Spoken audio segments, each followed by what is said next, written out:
Hi everyone! It's me again. This is Mimi's Positive Vlogs. In this video is ituturo ko sa inyo yung mga tips para mas mabilis po matuto ang inyong mga anak magsulat na hindi nyo na kailangan pang magpa-print at hindi nyo na kailangan pang gumastos ng malaki. And keep watching lang po dahil ituturo ko sa inyo mamaya step by step at ipapakita ko po yung demo kung paano ko po siya ginawa.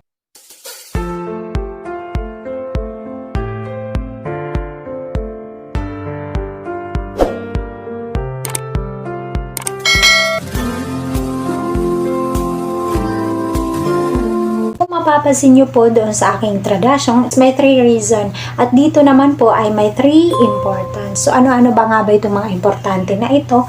So, una is materials, like papel at ballpen. So, take note po, ang gagamitin lang ho natin is ballpen at yung lapis naman po ay yung anak na natin yung gagamit noon, okay? And the second important is time. Siyempre, kailangan din natin ng time.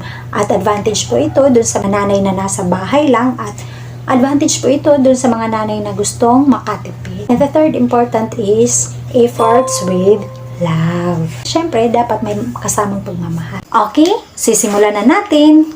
So, ano-ano ba nga ba itong mga lines na ito? First is horizontal lines. Ayan. Ayan ho, makikita ho ninyo dyan sa aking demo, sa aking video kung paano ko pa siya ginawa. And the second is vertical line. Ayan ho. Ganyan lang ho. Ayan. Makikita ho ninyo dyan. Ayan. And next is slanting left line. Ayan ho. Ayan ho.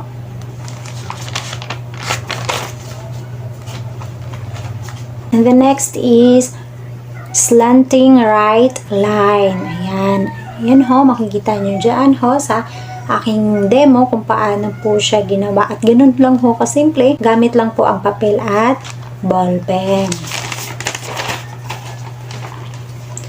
And next is curved up line. Ayan ho, makikita nyo dyan is yung ginamit ko po na ang curved po is 25 cents. Yan po yung ginamit ko para po hindi po siya masyadong magulo tingnan. Ayan.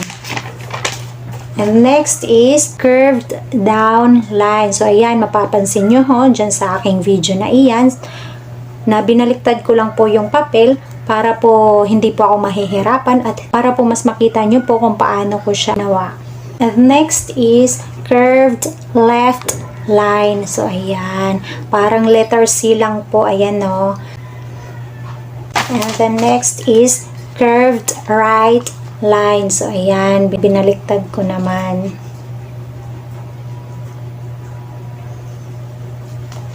And the next is zigzag line. So, ayan.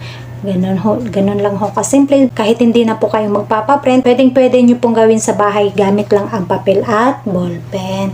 And the last one is waved lines. Ayan. At pagkatapos na naman po ng iyong anak mag-trace ng mga lines, at pwede na rin po siyang mag-trace ng numbers, letters, at kanyang pangalan. But una po sa lahat is much better po na hahawakan po natin yung kamay ng ating anak.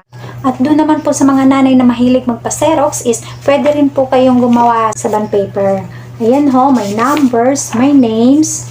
So ayan po yung ginamit po namin is color blue and red para po kapag napa-xerox nyo na po is hindi po siya blurred tingnan. Ayan, advantage po ito. Halimbawa po, katulad ko, ay bunso ako, is pwede ko na rin po itong ipa-xerox na lang. Ito lang, yung A hanggang Z.